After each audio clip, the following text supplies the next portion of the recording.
In this video tutorial, we are going to take an existing vehicles database that's been created using online tools.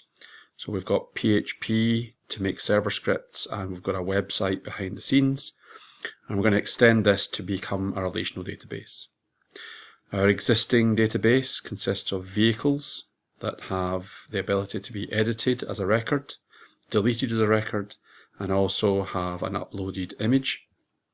And we have a form at the bottom here that allows us to add new vehicles to the existing file. So far we have our vehicle table. There is a lookup to flight capability, so this is a one-to-many relationship. Many vehicles can have the same flight capability. And there's also a one-to-one relationship where each row in the table has a link to a particular image. You can see that several images are using the same file here, but this is a default value, and the intention is that each record should have its own image.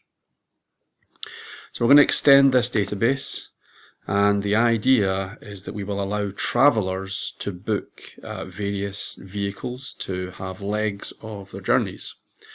So you can see that one vehicle can be used by many travelers, and a traveler can use many different vehicles during their journey lifetime. So the problem, of course, with this is that as a relational database, many-to-many relationships can't be represented using our relational tables. And so we have to break this and create a link table. And I've done this here. So we can see that a vehicle is now linked to a particular journey. A traveler uses the vehicle for a particular journey. So journey has become a link table between those two entities. One of the student problems that we have quite often is that they conceive of a link table which would have vehicle ID and traveler ID, but they don't really think about what other information could go in here. And for that reason, I'm specifically going to use this table to include a start and final destination, and maybe a price for the journey leg as well. So let's get started then. The first thing we have to do is to log into our database. So I'm going to go to Adminer and log in.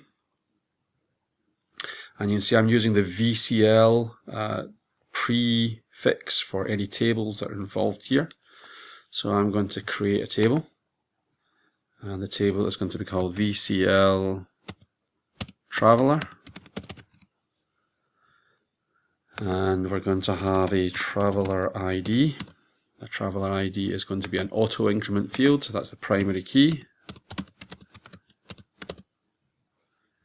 And then we're going to have a traveler first name, and that would be some text. So I'm just going to use a tiny text here, and a traveler surname,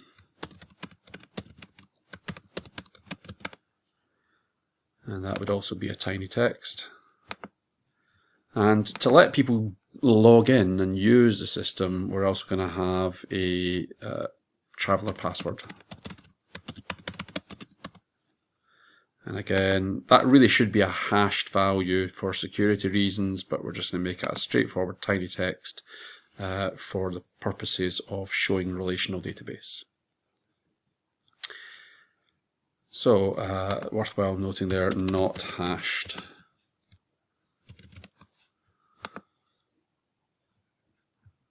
I'm going to save that, and I'm going to put a few items in there just so we've got something to play with. So I'm going to leave auto increment clear. The traveler's first name is going to be Bob Pilot, and Bob Pilot's password is going to be biplane.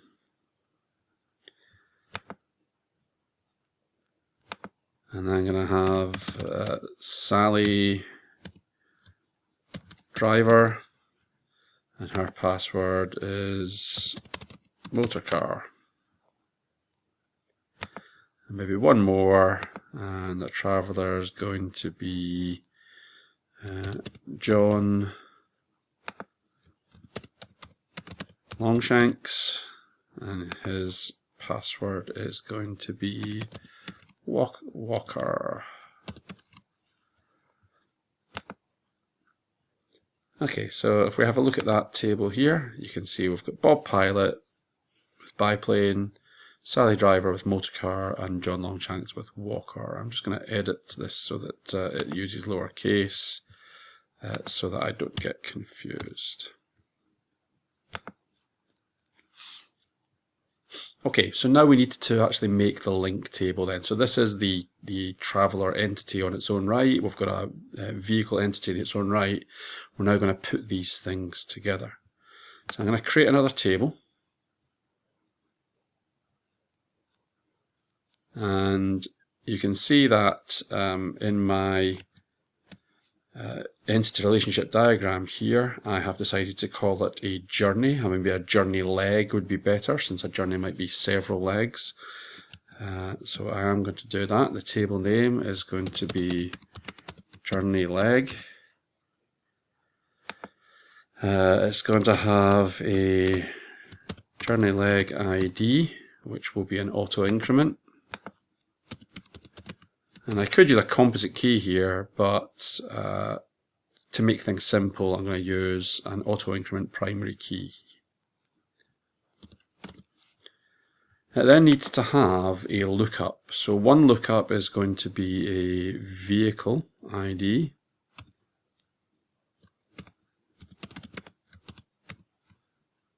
And notice that adminer has noticed a vehicle ID as being a key field in VCL vehicle. So it's put that in there automatically, and that is a foreign key lookup. And I'm also going to put in a traveller ID, and again it's pulled that through as a key field from VCL traveller. So that is also a foreign key lookup. So we said that we wanted to have more than just its own ID and some lookups to the related tables. So I'm going to put in here a start point. Start point is going to be a tiny text, and name of start location, and it's going to have a destination, which is also a tiny text,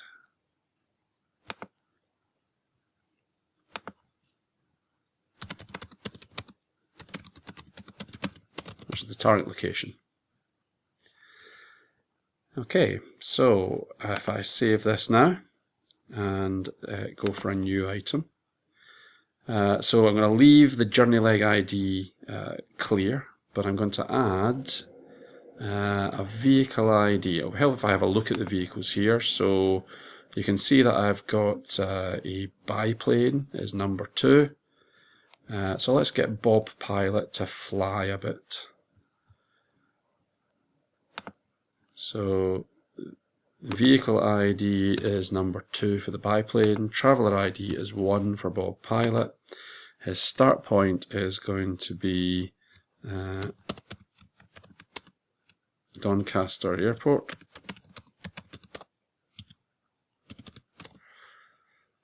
And his destination is going to be Paris, France. Now, once Bob gets to Paris, France, he's then going to take the TGV, I think is the French train. Well, actually, we don't have any trains in yet, do we? So what's he going to do? He's going to get himself a limousine. So a limousine is vehicle number 6. So the vehicle ID number 6 is for traveller ID number 1. And that's going to be at Paris, France, and he's going to use that to drive to Nice in France on the south coast. Okay, so we also have Sally Driver, so she would want a motor car like Chitty Chitty Bang Bang perhaps, so that's number 5. So we're going to give her vehicle ID number 5, traveller ID was number 2, the starting point for her is going to be Sheffield, and her destination is going to be London. And we'll maybe add one more then, so we know that John Longshanks is a bit of a walker. He might sometimes take a school bus perhaps, so that's vehicle number 4. So vehicle ID number 4, for traveller ID number 3, his start point is going to be school and his destination is going to be home. So you can see that we've got a few vehicles being used here for different travellers. One traveller's got more than one leg, and that is our setup values.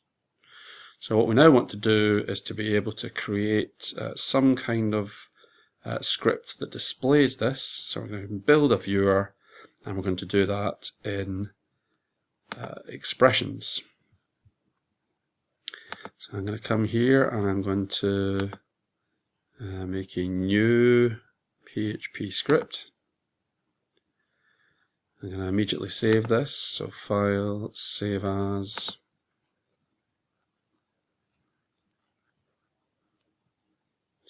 and call it journey viewer.php. I'm going to save it in here with the other vehicle things. And then I'm going to put together very quickly something that allows me to view that information from the table. So vehicle journey viewer.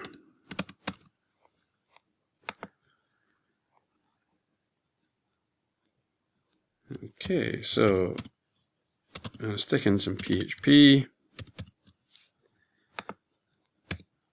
I'm going to include connect.php.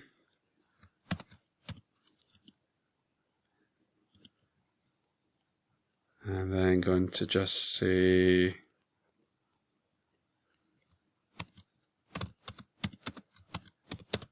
so prefer to call it a database rather than a connection. And then we want to run a query that connects all of the tables together. So SQL is going to be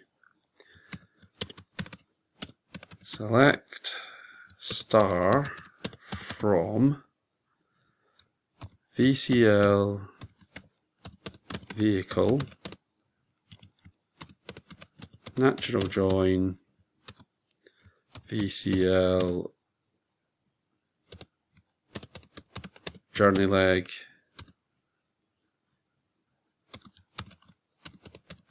natural join VCL traveller. And the reason I'm using natural joins here is because I used the key fields, the foreign keys as, well, the primary keys as foreign keys in my lookup. So since they're all named the same way, they should automatically join together when I run that type of query. So I'm going to stick in a quick query here. I'm going to pause this video while I get most of that set up, and then we'll see what the viewer looks like. So the script is going to prepare a statement using db prepare. It's then going to try running the statement, getting the results, and then going through one row at a time to print those out using printr for the array. When I try that, I then get this. Could not prepare the statement because, of course, I hadn't used my prefix properly in the table name. So I'm going to have to fix that. When I name the database table properly, that now works as a